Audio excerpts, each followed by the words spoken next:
আজকে আমরা solar cell নিয়ে আলোচনা করব। প্রথমে আমরা দেখব ইন্ট্রোডাকশন, তারপরে সোলার সেলের প্রিন্সিপাল, কনস্ট্রাকশন, তারপর working, types of solar sell, generation of solar sell, advantage, disadvantage এবং ফাইনালি অ্যাপ্লিকেশনস। প্রথমে আমরা ইন্ট্রোডাকশনটা দেখে নেই। সোলার সেল কি? Solar cell is the photovoltaic device that convert the light energy into electrical energy. তার মানে solar cell হচ্ছে এমন এক ধরনের ডিভাইস যা লাইটের এনার্জিকে ইলেকট্রিক্যাল এনার্জিতে কনভার্ট করে। লাইটের এনার্জিটা কোথা থেকে আসে? হুইচ কামস ফ্রম সান, সূর্য থেকে যে লাইটের এনার্জিটা আসে সেটা। This device work on the principle of photovoltaic effect. এই সোলার সেল ফটোভোল্টাইক ইফেক্টের উপর কাজ করে। ফটোভোল্টাইক এফেক্টের মূলনীতির উপর কাজ করে। ফটোভোল্টাইক এফেক্টটা কি? ফটোভোল্টাইক ডিভাইসটা কি? The generation of voltage across the PN junction in a semiconductor due to the absorption of light. Light radiation is called photovoltaic effect. তার মানে একটা যদি তোমার কাছে পিএন জাংশন থাকে, একটা সেমিকন্ডাক্টর যার এক সাইডে পি টাইপ আর এক সাইডে N type, PN junction semiconductor, suppose একটা মনে করো ডায়োডের মতো একটা ডিভাইস।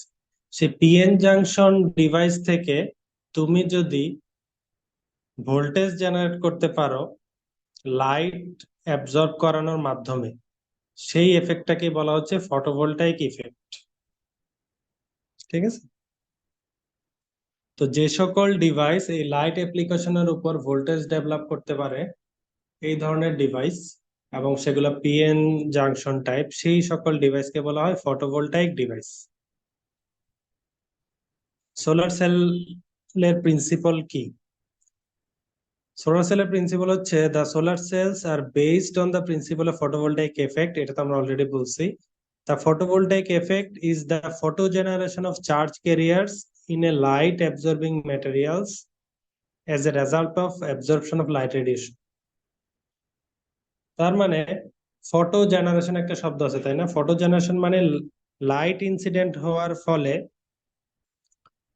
যদি চার্জ ক্যারিয়ারের তৈরি হয়, ঠিক আছে, সেটাকে বলে ফটো জেনারেশন। তাহলে একটা পিএন জাংশন সেমিকন্ডাক্টরে আমরা যদি লাইট ইনসিডেন্ট করি, তাহলে সেই লাইটের যে এনার্জি, সেই এনার্জিটা সেই সেমিকন্ডাক্টরের ভিতরে যে ইলেকট্রন এবং নিউক্লিয়াস, মোবাইল এবং ইমোবাইল আয়ন একসাথে আবদ্ধ হয়ে থাকে, সেই লাইটের এনার্জি তাদের সেই বন্ডটাকে ভেঙে দেয়।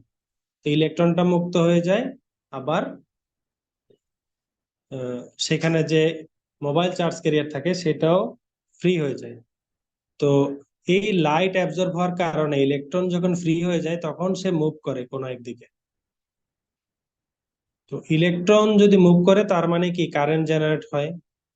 তো সোলার সেল অনেকটা এইভাবে কাজ করে যে এর উপর যখন লাইট এসে পড়ে তখন সে লাইটটাকে অ্যাবজর্ব করে। লাইট অ্যাবজর্ব করা মানে লাইটের এনার্জিটাকে অ্যাবজর্ব করা। এনার্জি অ্যাবজর্ব করে তার এক ইলেকট্রনকে সে তার ভ্যালেন্স ব্যান্ড থেকে সরায় দেয়। তারপর ইলেকট্রনটা ফ্রি হয়ে যায়, তখনই একটা চার্জ ক্যারিয়ারের মুভমেন্ট হয়, কারেন্ট সৃষ্টি হয় এবং ভোল্টেজ জেনারেট হয়। একদম বেসিক্যালি সোলার সেল এভাবেই কাজ করে। Construction of solar sell. Solar cell হচ্ছে অ্যাকচুয়ালি একটা এন টাইপ সেমিকন্ডাক্টর এবং একটা পি টাইপ সেমিকন্ডাক্টর পাশাপাশি কানেক্ট করে এই যে এই ধরনের স্যান্ডউইচ তৈরি করার মাধ্যমে তৈরি করা হয়। তো এন টাইপ সেমিকন্ডাক্টরের সাইডটাকে বলা হয় ইমিটার সাইড, আর পি টাইপ সেমিকন্ডাক্টরের সাইডটাকে বলা হয় বেস সাইড। ঠিক আছে? তো এই সেমিকন্ডাক্টর তৈরি করার পরে তাদের উপরে কিছু লেয়ার দেওয়া হয়। অ্যাকচুয়ালি তো এখানে দুইটাই লেয়ার দেখতে পাচ্ছ, কিন্তু প্র্যাকটিক্যালি অনেকগুলো লেয়ার দেওয়া হয় এর এফিসিয়েন্সি বাড়ানোর জন্য, তারপরে তার ডিউরেবিলিটি বাড়ানোর জন্য, অন্যান্য বিভিন্ন ফ্যাক্টর ইমপ্রুভ করার জন্য। যেমন এই সোলার সেলের সারফেসকে অ্যান্টি রিফ্লেকশন কোটিং দেওয়া হয়। ঠিক আছে? অ্যান্টি রিফ্লেকশন কোটিং মানে কি? এখানে রিফ্লেকশন লেখা আছে, এটা রিফ্লেকশন হবে। অ্যান্টি রিফ্লেকশন কোটিং দেওয়া হয় যাতে যতটুকু লাইট পড়ে পুরাটাই যাতে অ্যাবজর্ব করতে পারে। তো সোলার উপর লাইট পড়লো কিন্তু সেটা প্রতিফলিত হয়ে চলে গেল, তাহলে তো লাভ নাই। এই জন্য এন্টি রিফ্লেকশন কোটিং দেয় যাতে রিফ্লেক্ট কম হয়। তো প্রপার মেটাল কন্ট্যাক্ট দেওয়া হয় দুই দিকে, যাতে যতটুকু ভোল্টেজ জেনারেট হয়েছে সে এবং কারেন্ট জেনারেট হয়েছে সেটা যাতে আমরা আউটপুট সার্কিটে নিয়ে যেতে পারি। তো এটার গঠনটা অনেকটা এরকম। দেখো এখানে দেখানো হচ্ছে একটা এন টাইপ সেমিকন্ডাক্টর আর একটা পি টাইপ সেমিকন্ডাক্টর, তাই না? এর সাথে আরো কতগুলো লেয়ার আছে দেখো। এন টাইপ সেমিকন্ডাক্টরের উপরে থাকে ফ্রন্ট কন্টাক্ট, আর পি টাইপ সেমিকন্ডাক্টরের নিচে থাকে সাবস্ট্রেট ইয়া ব্যাক কন্টাক্ট। ঠিক আছে, প্রথমে এন টাইপের উপরে ফ্রন্ট কন্টাক্ট, পি টাইপের নিচে ব্যাক কন্টাক্ট, আর ব্যাক কন্টাক্টের নিচে থাকে সাবস্ট্রেট। সবার উপরে কন্টাক্টের উপরে থাকে anti reflection coating.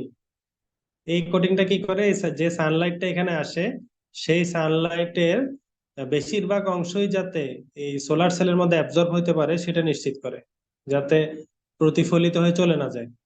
Transparent adhesive, transparent adhesive দিয়ে কভার গ্লাসটাকে এখানে লাগানো হয় যাতে এটা ডিউরেবিলিটি বৃদ্ধি পায়। তো ফাইনালি এখানে সানলাইট পড়লে আমরা এই দুইটা কন্টাক্ট, ফ্রন্ট কন্টাক্ট এবং রেয়ার কন্টাক্টের মধ্যে ইলেকট্রিসিটি জেনারেট করে এখানে রিসিভ করতে পারি। এটাই বলা হচ্ছে এটার ওয়ার্কিংটা কেমন। When a solar panel exposed to sunlight, the light energies are absorbed by semiconductor materials. তাহলে যে সেমিকন্ডাক্টর ম্যাটেরিয়াল থাকে সেটা লাইট এনার্জিকে অ্যাবজর্ব করে যখন তার উপর লাইট এসে পড়ে। Due to this absorb energy, the electrons are liberated and produce the external DC current. এই অ্যাবজর্ব এনার্জির কারণে, এই অ্যাবজর্ব এনার্জির কারণে ইলেকট্রন গুলো ফ্রি হয়ে যায় এই সেমিকন্ডাক্টর মধ্যে যে ইলেকট্রন থাকে। তো এবং ইলেকট্রন ফ্রি হয়ে গেলে কি হবে, সে একটা কারেন্টের তৈরি করবে, সেটাই হচ্ছে DC current. The DC current is converted into 240 volt AC. তো এই ডিসি কারেন্টকে আমরা বিভিন্ন রেঞ্জে, 240 হইতে হবে এমন না, বিভিন্ন রেঞ্জে এসি তে কনভার্ট করি ইনভার্টারের মাধ্যমে। কেন? কারণ আমাদের ম্যাক্সিমাম ডিভাইস গুলাই এসি সাপ্লাই চলে, এই জন্য আমরা এই ডিসি কারেন্টটাকে কনভার্ট করে এসি তে নিয়ে যাই। এইভাবে হচ্ছে একটা সোলার প্যানেল মেইনলি কাজ করে। কত টাইপের সোলার সেল হতে পারে, যেই ধরনের ক্রিস্টাল আমরা ইউজ করি তার উপর ডিপেন্ড করে সোলার সেল এই কয়েক ধরনের হতে পারে। যেমন monocrystalline silicon cell, polycrystalline silicon cell, amorphous silicon cell. Monocrystalline silicon cell হচ্ছে যেটা একদম পিওর সিলিকন থেকে তৈরি, ঠিক আছে, এটা একদম ডিফেক্ট ফ্রি এবং এটার এফিসিয়েন্সি একদম সর্বোচ্চ। পলিক্রিস্টালাইন হচ্ছে যেটা লিকুইড সিলিকনকে সলিডিফাই করে তারপরে সেই সিলিকনটা ইউজ করা হয় সোলারের ক্ষেত্রে। তো এটা হচ্ছে এই মনোক্রিস্টালাইনের চাইতে একটু কম এফিশিয়েন্ট, ঠিক আছে, যেহেতু এটা একদম পিওর সিলিকন থেকে তৈরি না। তারপর আছে অ্যামরফাস সিলিকন। অ্যামরফাস সিলিকন হচ্ছে একদম থিন গ্লাস প্লেটের মতো একদম পাতলা একটা সিলিকন ফিল্মের মাধ্যমে, ফিল্ম একটা সিলিকন, পাতলা সিলিকনকে যখন আমরা ইউজ করি তখন সেটাকে বলে অ্যামরফাস সিলিকন। তো the layer thickness amount to less than 1 micrometre. এই লেয়ার, যে লেয়ারের কথা বলতেছি এটার থিকনেস হচ্ছে 1 মাইক্রোমিটারেরও কম। চিন্তা করো আমাদের একটা চুলের থিকনেস হচ্ছে 50 থেকে 100 মাইক্রোমিটার, তার মানে কত পাতলা, সে তো বুঝতে পারছো। The efficiency of amorphous cell is much lower than that of the other two type of cell. তো amorphous সিলিকনের এফিসিয়েন্সি আবার ওইগুলার চাইতেও কম, মনোক্রিস্টালাইন এবং পলিক্রিস্টালাইনের চাইতে কম।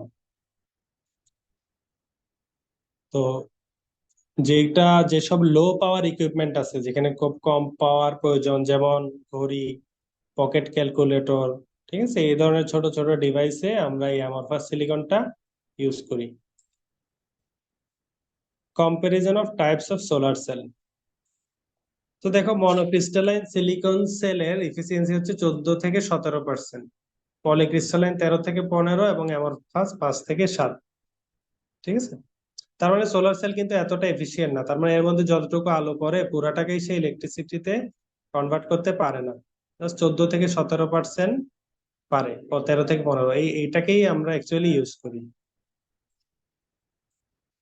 Generation of solar cell, first generation single junction silicon sell.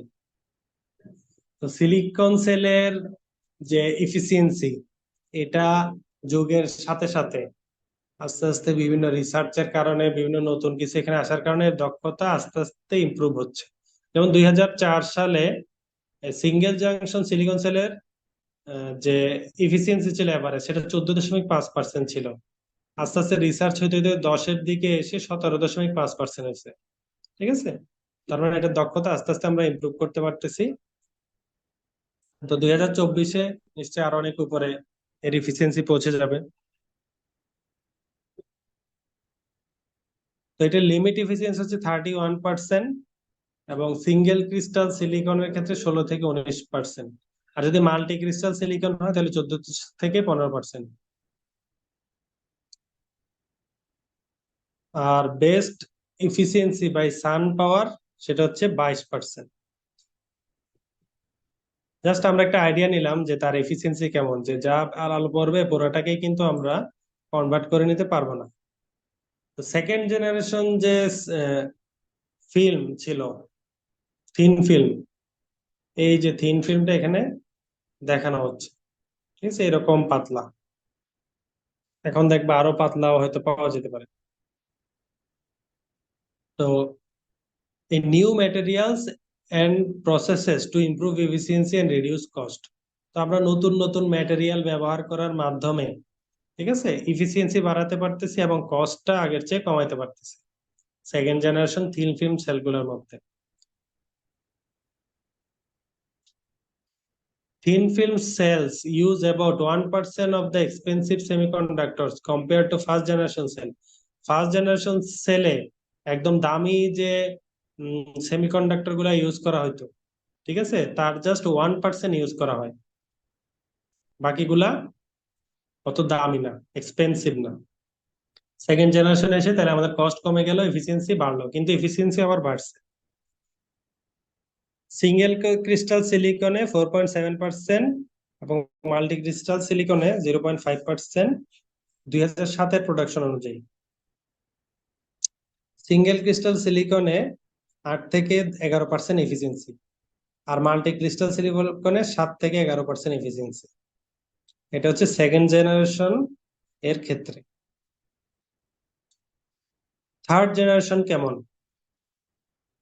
তাহলে দেখো, আস্তে আস্তে যত সময় যাচ্ছে এখানে আস্তে আস্তে লেয়ার গুলো বাড়তেছে, তাই না? বিভিন্ন ধরনের লেয়ার ইম্পোজ করে আমরা এক্সপেরিমেন্ট করে দেখতেছি কত কম খরচে কত বেশি পাওয়ার আমরা জেনারেট করতে পারি, কত তার এফিসিয়েন্সি বাড়ে।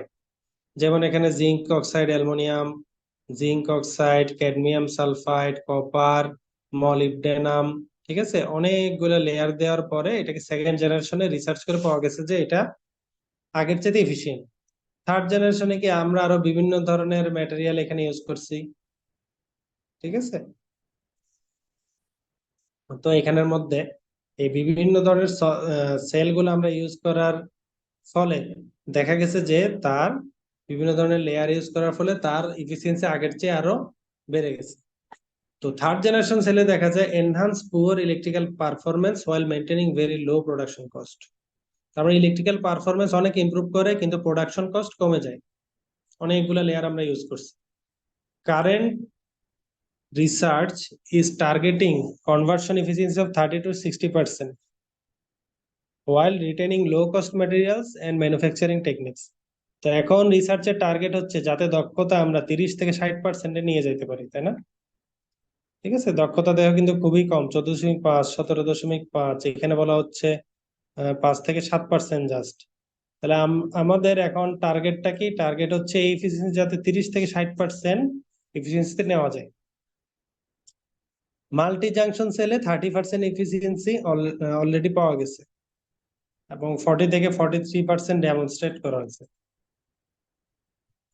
আচ্ছা, সোলার সেলের অ্যাডভান্টেজ কি, সুবিধা কি? প্রথম সুবিধা হচ্ছে এটা হচ্ছে একটা ক্লিন এনার্জি এবং কোনো পলিউশন নাই, এখানে কোনো কার্বন ডাইঅক্সাইড ইমিশন হচ্ছে না, ভারী মুভিং কোনো যন্ত্রপাতি নাই, ঠিক আছে। আর এটা রিনিউয়েবল এনার্জি, এটার ফুয়েল আমাদের কিনতে হচ্ছে না। Solar cells do not produce noise and they are totally silent. ঠিক একইভাবে এটা যেমন বায়ু দূষণ করে না, তেমন শব্দ দূষণও করে না, সাইলেন্ট একটা ডিভাইস, কিন্তু ইলেকট্রিসিটি আমাকে প্রডিউস করে দিচ্ছে এবং খুব কম মেনটেনেন্স লাগে। লাইফ টাইমও মোটামুটি লং সোলারের, এবং ফুয়েলের কোনো কস্ট নাই, ফুয়েল সাপ্লাইয়েরও কোনো কস্ট নেই। অসুবিধা কি? সোলার প্যানেল গুলা মোটামুটি এক্সপেন্সিভ, এবং এই যে এনার্জি যেটা জেনারেট হয়ে গেল, এটা স্টোরেজ তো ব্যাটারিতে করে রাখতে হয়। যে এনার্জি জেনারেট হয়েছে এটা ব্যাটারিতে স্টোরেজ করে রাখা ছাড়া উপায় নেই, অথবা ইনস্ট্যান্ট ইউজ করে ফেলতে হবে। তাহলে অনেক বেশি সোলার ইউজ করলে অনেক বেশি ব্যাটারির মাধ্যমে এটাকে স্টোর করতে হবে। Air pollution and weather can affect the production of electricity. বাতাসের দূষণ যদি বেড়ে যায়, ঠিক আছে, এবং আবহাওয়া যদি খারাপ থাকে, তাহলে সোলারে ইলেকট্রিসিটি প্রোডাকশন কমে যায়। সিম্পল, যেমন রাতের বেলায় আমরা প্রোডাকশন করতে পারি না, তাইলে বৃষ্টির দিনে, বর্ষার দিনে, দিনেও যদি সূর্য না ওঠে, আলো কম থাকে, তাহলে আমাদের প্রোডাকশন কমে যাবে।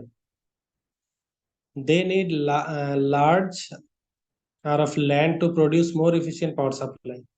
তাহলে আমাদের অল্প পরিমাণ বিদ্যুৎ জেনারেট করতে অনেক বেশি পরিমাণ ল্যান্ড লাগে, ঠিক আছে। বিশাল এরিয়াতে অল্প কিছু বিদ্যুৎ জেনারেট করতে, যেহেতু প্যানেল গুলো একদম ল্যান্ডে ছড়ায় ছড়ায় রাখতে হয়। আর সূর্য তো কনসিস্টেন্টলি শাইন করে না, ঠিক আছে, কখনো উজ্জ্বল, কখনো নিবু নিবু, কখনো বর্ষার দিন একদম নাই, ঠিক আছে। এটাই হচ্ছে সোলারের একটা বিশাল ডিসঅ্যাডভান্টেজ। এবং আমরা দেখলাম যে এর এফিসিয়েন্সি নিয়ে এখনো রিসার্চের মধ্যে আছে, এর এফিসিয়েন্সি আরো কত বাড়ানো যায়। বর্তমানে যে এফিসিয়েন্সি, এই এফিসিয়েন্সিটা অনেকটাই কম। এবং সোলারকে সাপোর্ট দেওয়ার জন্য অন্যান্য যে ডিভাইস গুলা লাগে, রেগুলেটর, তারপরে আহ, অন্যান্য যে জায়গা, ব্যাটারি, প্রচুর পরিমাণ ব্যাটারি, ইনভার্টার, এগুলা মোটামুটি কস্টলি। এবং সোলার যে তুমি ইউজ করবা, যে ল্যান্ডে তুমি সোলারটা ইউজ করবা, সেই ল্যান্ডের কষ্ট যদি হিসাব করো, অন্যান্য প্লান্টের চেয়ে এই সোলারের জন্য প্রচুর ল্যান্ড লাগবে, জমির দাম অনেক বেড়ে যাবে, অনেক জমি কিনতে হবে। আর সোলারের রিলায়েবিলিটি ডিপেন্ড করে তার লোকেশনের উপরে, যে এটা কোন জায়গায় আছে। এটা যদি শাইনি এরিয়াতে থাকে, যেখানে সূর্য সবসময় ভালো তাপ দেয়, আশেপাশে গাছপালা নাই, ডিরেক্ট সানলাইটটা পড়ে, তাহলে সোলার রিলায়েবল। এবং ওখানের ওয়েদার কেমন ওই এলাকার, তার উপরেও ডিপেন্ড করে। সোলারের অ্যাপ্লিকেশন কোথায়? ডোমেস্টিক পাওয়ার সাপ্লাই, আমাদের দেশেও আমরা বিভিন্ন গৃহস্থলিতেও আমরা দেখি সোলার পাওয়ার এখন মোটামুটি অ্যাভেলেবল। অনেকেই ইলেকট্রিসিটি যে ডিস্ট্রিবিউশন কোম্পানির যে লাইন, তার পাশাপাশি সোলারও অনেকে রাখে। আর যেগুলা একদম দূরবর্তী এলাকা আছে, দ্বীপ জাতীয় অঞ্চল, ইলেকট্রিসিটির লাইন যায় নাই, ওখানেও সোলার পোর্টেবল একটা পাওয়ার সাপ্লাই হিসেবে ইউজ করা যায়। তারপরে স্পেস, মহাশূন্যে আমরা কিভাবে ইলেকট্রিসিটি জেনারেট করব?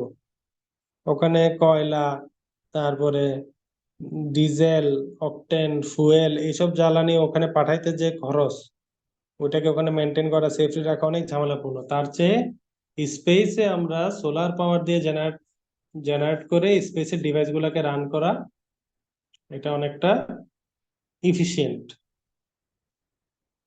ড্রাইং এগ্রিকালচারাল প্রোডাক্টস, এগ্রিকালচারাল যে প্রোডাক্ট, এগুলাকে ড্রাই করার জন্য সোলার এনার্জি ভালো একটা অপশন হতে পারে। Solar pumps are used for water supply. কিছু সোলার পাম্প আছে, যেমন সূর্য আসলো, তোমার ইলেকট্রিসিটি জেনারেট হলো, পাম্প দিয়ে টাঙ্কিতে পানি উঠে গেল, এরপরে এই টাঙ্কির পানি কিন্তু তুমি সারাদিনই ইউজ করতে পারতেছো, তাই না? রাতের বেলায়ও টাঙ্কিতে যদি পানি থাকে ইউজ করতে পারতেছো, কিন্তু রাতে আর তোমার সোলার থাকা লাগতেছে না। তাহলে সোলার দিয়ে যদি তুমি পাম্প চালাতে পারো, তাহলে সান যখন নাই, সেই সময়ে তুমি সোলার এনার্জিটা ইউজ করতে পারতেছো, ঠিক আছে। এটা অনেকটা পপুলার একটা পদ্ধতি। Water heating, generating electrical power to providing electrical power to satellites, ওই যে যেটা বললাম স্পেসে যে কিভাবে আমরা ইলেকট্রিক্যাল পাওয়ার জেনারেট করব। তো এই হচ্ছে আমাদের সোলার পাওয়ার প্ল্যান্ট সংক্রান্ত একদম, সোলার সেল এবং পিভি সেল সংক্রান্ত একদম বেসিক আলোচনা।